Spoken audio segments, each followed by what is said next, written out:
Fala pessoal, bem-vindos a mais um episódio do nosso ODGI Cast. E dessa vez nós vamos falar sobre o caminho do meio, nesse nono episódio. O caminho do meio, o título é O Caminho do Meio Não É em Cima do Muro, né? E estou aqui mais uma vez com o Anselmo, me ajudando aqui nessas reflexões. Tudo bem aí, Anselmo? Tudo certo, moço. Muito obrigado. Vamos lá. E aí, né? Por onde começamos? Começar pelo meio, né? Na verdade, não. Vamos começar pelo começo, né?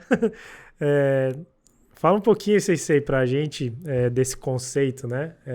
Vamos começar pelo próprio título mesmo. Acho que quando a gente fala de não estar em cima do muro, né? O que a gente quer dizer com isso, né? Porque muitas vezes o caminho do meio é entendido exatamente como não tomar uma parte, né? Não tomar uma posição, mas não é bem isso que a gente quer dizer. Então, o que é ir pelo caminho do meio? É interessante isso, né? Porque essa coisa de ficar em cima do muro, ela realmente não é considerada uma atitude legal, né? Tipo, tem uma escolha aí, escolhe um lado, escolhe um time, escolhe alguma coisa e sai do muro, né? E realmente se aprofunda, né? E o caminho do meio, ele não tem a ver com isso. Não é que você está em cima do muro sem ter uma escolha. O caminho do meio, você pode ter escolhas e mesmo assim se manter no caminho do meio. Então pode ser que você esteja se perguntando nesse momento, mas nossa, Fernando, então o que é esse caminho do meio, né? Esse caminho do meio, eu vejo que ele é o caminho da essência, né? Ele é o caminho que não vai para os extremos. E qual que é o problema de ir para os extremos? Eu acredito que em alguns momentos da nossa vida a gente acaba pendendo para um lado ou para o outro, porque o caminho do meio ele também é orgânico, ele também tem um fluxo, né? A gente pode falar disso um pouquinho mais para frente, né? Mas o problema é quando a gente toma partido de um lado só e julga o outro lado. Aí não tem caminho do meio. Aí você escolhe um lado e você polariza a história. É o meu lado contra o outro. E nesse lugar, a gente não se abre para o outro extremo. Não me abro para compreender o outro lado. Eu estou sempre julgando, tem uma coisa contra. Então, hoje em dia o país está muito polarizado em vários aspectos, né? E eu sinto que isso é uma falta de compreensão. Muitas vezes não significa que você não escolhe um lado. Você pode escolher um lado, mas você pode escolher um lado sem ficar contra o outro lado. Entende? Você escolhe um lado de uma situação porque aquilo faz sentido para você. O que é isso faz sentido? Ecoa no seu coração. Tem a ver com a sua verdade, né? Tem a ver com o seu caminho de vida. Por isso que esse é um caminho do meio, porque esse caminho da essência, o caminho da vida, porque você não perde a sua conexão. Quando a gente vai muito para um extremo, e aí eu escolho um extremo e fico raivoso, querendo brigar, é sinal de que eu já me desconectei de mim mesmo aqui, desconectei da vida, já tô vingativo, já tô com raiva, já tô querendo brigar, já tô nesse lugar que não é o lugar da essência. Então esse é um lugar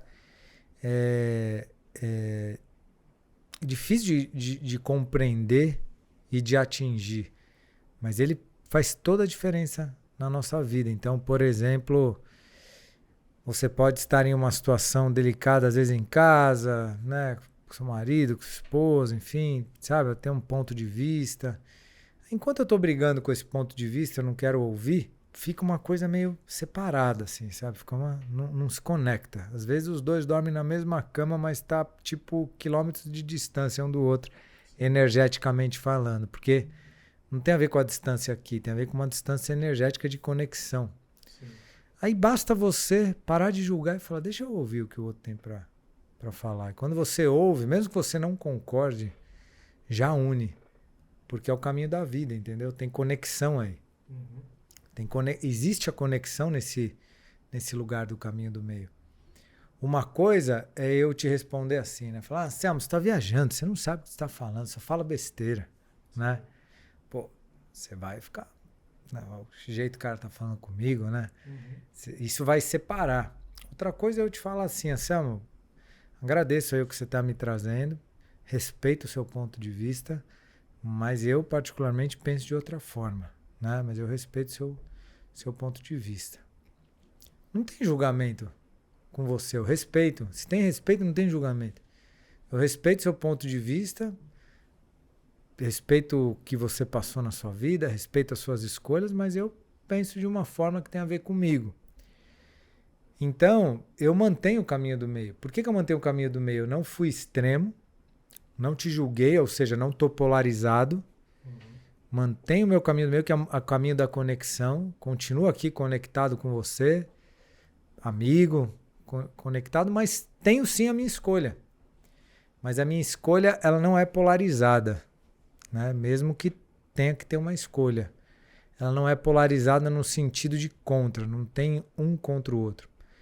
Eu vejo que isso é o que traz aquele símbolo do yin e do yang. Porque os dois polos, eles existem em união. Porque nesse símbolo tem o círculo, né? E dentro do círculo é que tem yin e yang. O Tao, né? O Tao é o todo. O caminho do meio é o Tao, entende? Sim. Tanto que Tao significa o caminho, inclusive, né? E a gente vai aprendendo. E aí, muitas vezes na vida, a gente vai pendendo para uns lados e aí a própria vida vai mostrando quando a gente tá... Porque tudo que a gente pende pro lado demais, a vida uma hora te mostra que é over. Então, por exemplo, o cara quer yang demais, uma mulher quer yang demais. No sentido trabalho, pode ser um workaholic. Aquela pessoa que yang demais. Vai estourar. Uma hora vai dar ansiedade, vai dar burnout, vai dar alguma coisa. Aí ela vai fazer o quê? Naturalmente, preciso descansar. Que é o outro polo. Aí ela descansa. Ela descansa, mas se ela ficar só descansando e nunca mais voltar a trabalhar, não vai dar certo, porque isso é um yin demais, né? Aí volta pro outro lado, aí vai pendendo. E a saúde mesmo tá no caminho do meio. Sim. A saúde tá no equilíbrio. Como que eu consigo trabalhar, fazer o que precisa ser feito, mas sem me destruir? Como que eu posso descansar sem ficar preguiçoso? Sim. Isso é caminho do meio. E tem esse outro lado também que é o lado do yin, né? Que você também está falando. Porque o lado do yang, muitas vezes ele é muito evidente. Ele fica explícito, porque é uma energia mais forte, às vezes uma energia mais até agressiva nesse sentido e tal. Então, quando as pessoas olham esse lado, né? Uma polarização para esse lado, fatalmente a galera já enxerga isso com um pouco mais de força. Perfeito.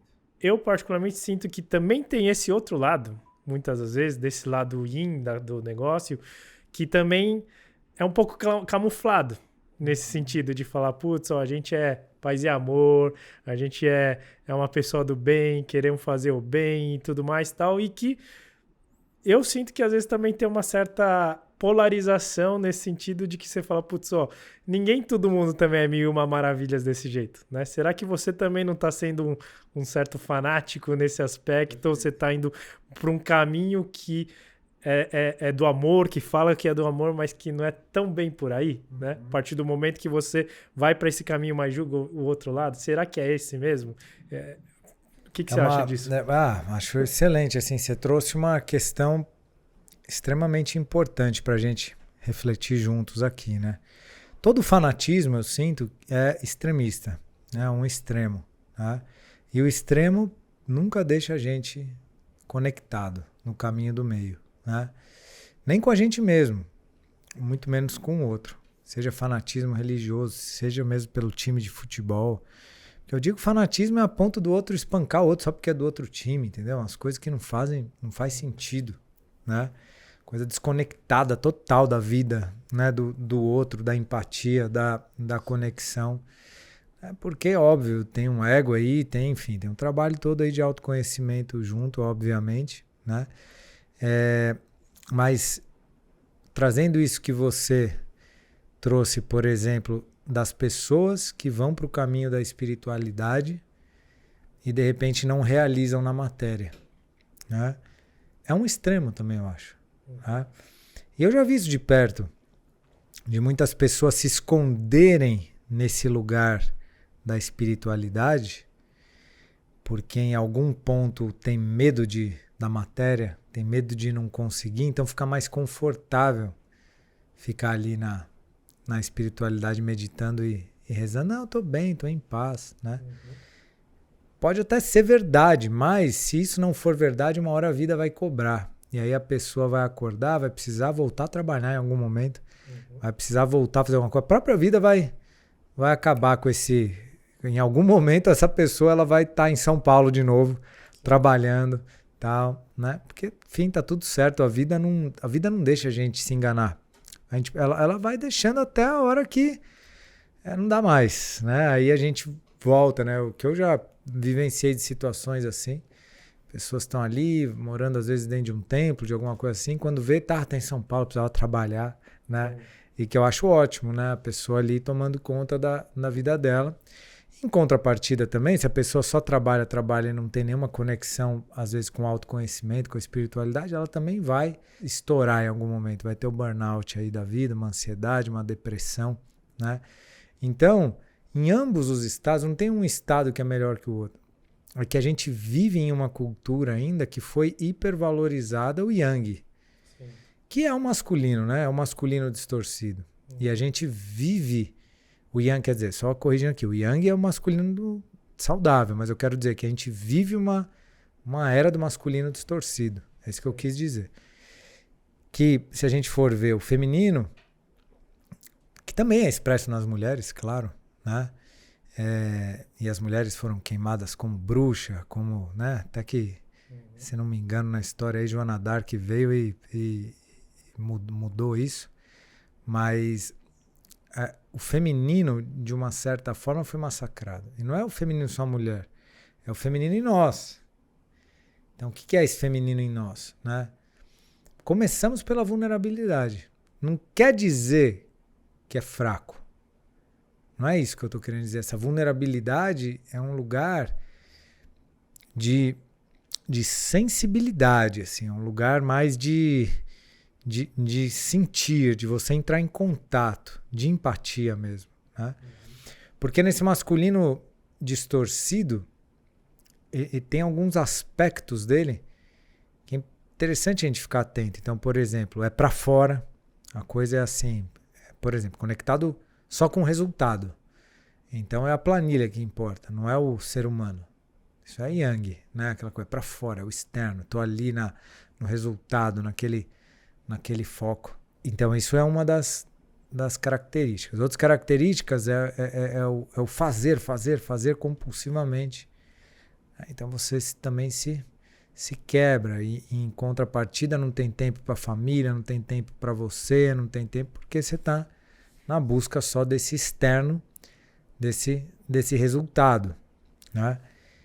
Então, por exemplo, as empresas, hoje em dia, essa tendência nova de mercado, e eu posso ver isso pelos estudos que eu faço, né, trabalhando com as empresas também. Inclusive, eu ouvi dizer esses dias de um setor 2.5, né, que ele não é nem filantrópico assim, e ele não é nem resultado, ele visa os dois, né, visa assim a ajuda da sociedade, mas o resultado também.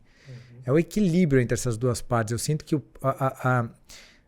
próprio setor empresarial está chegando nisso, né? Tá chegando nessa qualidade do equilíbrio entre o lucro e também o humano, e não só o humano colaborador, mas como o social, sustentável, ESG da vida aí, né? Trazendo aí toda essa parte de sustentabilidade, né? De governança, enfim, né? Tem que ter, né? A natureza ela tá precisando mesmo ser olhada ali, vista, né? Isso é o quê? Feminino. É a natureza, é a mãe, né? A mãe natureza. É o yin. Se a gente for ver, aqui em São Paulo, nós estamos vivendo uma crise. Falta de chuva, Falta de chuva que complica na energia, complica um monte de coisa. Dizem aí que pode ter a ver com o desmatamento na Amazônia, né? Que falta de chuva, né? Faz tempo que não chove. A gente está numa crise hídrica séria aqui em São Paulo. Pode ficar mais séria ainda, né? Água. Nós estamos falando da água. Água é o quê? É yin, é feminino, né? Em troca do quê? Do resultado, do yang. Desmata, mais fazenda, mais boi, mais dinheiro, né? Cadê a sustentabilidade? Então a gente vive, na minha visão, não quero aqui também ficar entrando em questões políticas, mas a gente vive aqui no que eu percebo, né? Mas aqui compartilhando a minha visão, que é algo delicado, que o feminino está realmente pedindo esse equilíbrio. Os índios, lá em Brasília, pedindo demarcação de terra, né? Os índios são os verdadeiros guardiões da natureza. São conectados de verdade. Eles têm a conexão com a mãe terra, com a mãe natureza. Então eles estão representando essa busca por esse equilíbrio, né? Porque senão eles vão ficar sem comida, a sacralidade vai morrer. Imagina se essa estrada vai cortar tudo ali assim no meio das tribos, né? O medo deles é que, vai tirar toda a sacralidade, né? Perder essa coisa que é tão essencial, tão espiritual, que é esse lado mais yin, entendeu? Sim. Então, porque a gente vive ainda esse patriarcado, só que o caminho é esse equilíbrio, que é esse feminino na gente, né?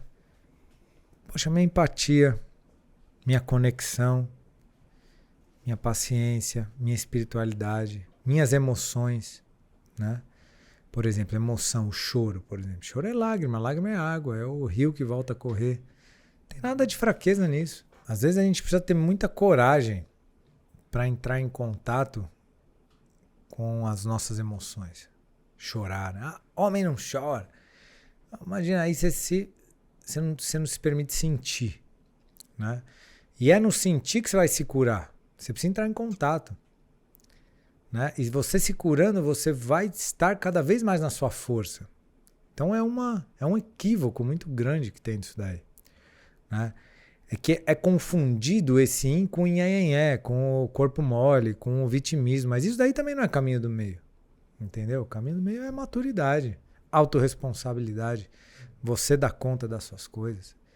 Caminho do meio, isso é caminho do meio, entendeu? Então é para esse lugar que eu sinto que a gente precisa ir, que é o caminho do equilíbrio. Não tem outro caminho no seu caminho da harmonia. Caminho de harmonizar os polos, harmonizar as forças. Por isso que eu digo que caminho do meio não é em cima do muro. Sim. Eu acho que você falou duas palavras que acho que para esse momento pode ser interessante para o pessoal que está ou nos assistindo ou nos ouvindo, né? Primeiro você falou de tomar partido, né? Não precisa ser o partido político. Hoje, se a gente fala de partido político, fica muito fácil essa bipolaridade nesse sentido e tal, né? E não precisamos nem entrar nisso. Mas acho que é um primeiro ponto. Não há necessidade da gente tomar um partido, na minha opinião, né? A partir do momento que você escolhe o caminho do meio, nesse sentido, entende que de um lado tem coisas boas, o outro também tem lados positivos, também tem lados negativos, também tem lados negativos de outro lado, e você acha um pouquinho ali, né, de um do outro para você criar o seu caminho. Acho que, para mim, é um caminho que é interessante, né? E você falou um pouco também sobre o relacionamento, né? O pessoal fala de DR, os casais principalmente, e a DR, na verdade, eu sinto que ela é extremamente nociva no final das contas. Quando o pessoal fala, tô tendo uma DR para ajustar, não necessariamente isso funciona, né? Porque o outro lado ali, no final das contas, é o outro, concorda? Tipo, ele tem as suas manias, ele tem o seu jeito e tal, assim como você tem o seu. Então, assim, você trouxe um ponto que no final é escutar a outra parte. É diferente de ter uma DR, no final das contas, né? Uhum. Que quando você tem uma DR, você tá tomando o seu partido, do seu lado. Você quer que os seus interesses, no final das contas, sejam escutados ou até mesmo exigidos nesse sentido, né? E a gente sabe que no relacionamento não é muito bem assim que funciona, concorda? Tem que ter uma certa abnegação, tem que trazer o sentimento de amor ali antes, acima de tudo, para depois achar um equilíbrio nesse caminho, né? Você acha que faz sentido isso nesse por aí um pouco para achar um caminho do meio entre as relações, entre as conversas com as pessoas? Eu não sei qual que é o real significado desse DR, né? Eu sei que a discussão ali dos relacionamentos, mas eu não sei se isso implica em necessariamente ser uma discussão no sentido ruim da coisa, né? Porque se é uma discussão no sentido de uma troca de percepções, e se os dois têm maturidade para ouvir e conversar, DR no sentido de discutir esse relacionamento é inevitável, né? Porque chega uma hora que a gente precisa conversar e ter aquela troca para poder ir além. Sim. Então eu não vejo problema nisso. O problema é como que a gente lida quando o outro fala uma coisa pra gente que não concorda com a gente. Então a minha esposa me virou aqui e falou uma coisa pra mim que não concorda comigo. E aí, eu tenho humildade pra ouvir? Ou aquilo já bate num lugar dentro de mim, que seria a minha vulnerabilidade, né? E eu não acesso, porque eu não tenho essa coragem de acessar, e acuso ela também. E aí isso gera mais separação, né? Mas as verdades precisam ser ditas muitas vezes. Não precisa ser uma verdade absoluta, né? Porque todo mundo tem suas verdades relativas, digamos assim, porque não existe uma verdade absoluta, né? Sim. Cada um tem a sua ali. Mas a verdade da pessoa foi falada para você. E aí você recebe aquilo. Integra. Se você não concordar, tudo bem, mas pelo menos você recebe. Agradece pelo feedback, né? Obrigado, vou refletir aqui, reflete. E do jeito, às vezes, pode nem concordar, mas você... tô te ouvindo, tal, né? Respeito o seu ponto de vista, né? Mas eu acho que não é assim. Dá o seu ponto de vista com educação também e tal. E aí eu acho que desse jeito, com respeito, vai criando uma terceira coisa que só surge com a união de duas. É igual um filho que nasce com a união de duas partes, que nasce uma terceira, né? Porque para nascer essa terceira parte, as duas têm que se unir, entendeu? Sim. Então, e isso pode ser um caminho do meio, entendeu? Porque a gente chega numa conclusão, seja numa sociedade, seja num relacionamento, seja no nível de amizade, de uma conclusão juntos que nasce através da cocriação das nossas percepções. Aí nasce uma terceira parte, que você sozinho não conseguiria chegar e o outro sozinho não conseguiria chegar. Mas com as duas mentes pensantes ali, chegaram nisso daí. Não só a mente, mas a energia, o espírito ali junto. Chegaram numa evolução que veio das duas partes, dos dois polos. E aí criou uma nova. Plau. E acho que até antes disso, tem um vazio ali. Às vezes, a não concordância, você precisa sustentar também isso, né? Que é o momento de falar, tá bom, pode ser que você não precisa criar nada, inclusive naquele momento, ou resolver com aquela pessoa. Cara, tá tudo bem, é o que você falou. Tamo respeitado aqui. Essa é a sua posição e tá tudo certo. E tá tudo bem, né? E tem horas que é o silêncio que vai fazer a reflexão acontecer. Tá bom, beleza, é isso por hoje. Plum. E aí ficam os dois no silêncio ali, né? Sim. E aquele silêncio leva à reflexão, de repente chega em algum lugar se precisar, entendeu? Legal. É o que eu sempre falo, não tem regra matemática, sabe? Sim. Mas o que a gente precisa encontrar, eu acho que assim, pra gente chegando assim no final desse bate-papo, o que a gente precisa encontrar, pessoal, é o caminho mesmo dessa harmonia, o caminho de se sentir bem, aberto, conectado, em paz, no amor. Isso é no caminho do meio, né? E não significa não ter escolhas. Escuta o que eu estou falando, não significa que você está em cima do muro. Você tem escolhas. Todo instante a gente tem que ter escolhas. Só que são escolhas que respeitam quem sabe, quem pensa diferente. Tudo bem. Eu não preciso ser inimigo de quem pensa diferente de mim. Torço para a pessoa ser feliz, inclusive. Sim. Segue seu caminho, eu sigo o meu, vamos embora, vamos ser felizes aí. Entendeu? E esse caminho do meio é manter essa abertura. É assim que eu vejo. Uma mensagem final, Cicê, acho que você falou uma vez sobre do caminho do meio, ele também está conectado com uma certa fluidez da vida, né? Você poderia fazer uma mensagem final usando essa fluidez da vida? assim, se eu vou para as polaridades e eu perco essa conexão, eu perco a conexão com a vida, eu perco o fluxo, o flow ali, né? Então, por exemplo, na arte marcial, eu preciso saber o golpe Yang e preciso saber o golpe Yin. Saber esses dois me dá a possibilidade de eu ter o balanço.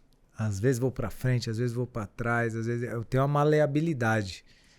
É a velha história do bambu, que é firme na raiz, mas flexível, por isso não quebra, isso não cai. Tem as duas qualidades. Então, quando nós temos as duas qualidades, a gente pode entrar no fluxo do que a vida traz. É a vida que traz o flow. E aí a gente pode não ir contra ela. E é aí que a gente ganha a força da vida a nosso favor, inclusive. Porque a gente para de ficar contra ela e a gente ganha toda a energia dela a nosso favor. A gente entra no flow da vida. E aí fica tudo muito mais simples, tudo muito mais fácil. Uma dica, percebe, se você está reclamando, se você está fugindo de alguma coisa, é sinal de você estar desconectado, fugindo do flow. Né? Porque estando no flow não tem reclamação. Né? Estando no flow não tem isso. É seguir o fluxo mesmo.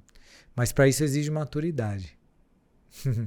Show de bola. Nossa, muito obrigado. Valeu, pessoal. Qualquer dúvida, qualquer pergunta, sugestão, bora aí, vamos conversando. Pode escrever para mim no Instagram também, no odgi.oficial. A gente vai se falando. Um forte abraço aí. Os.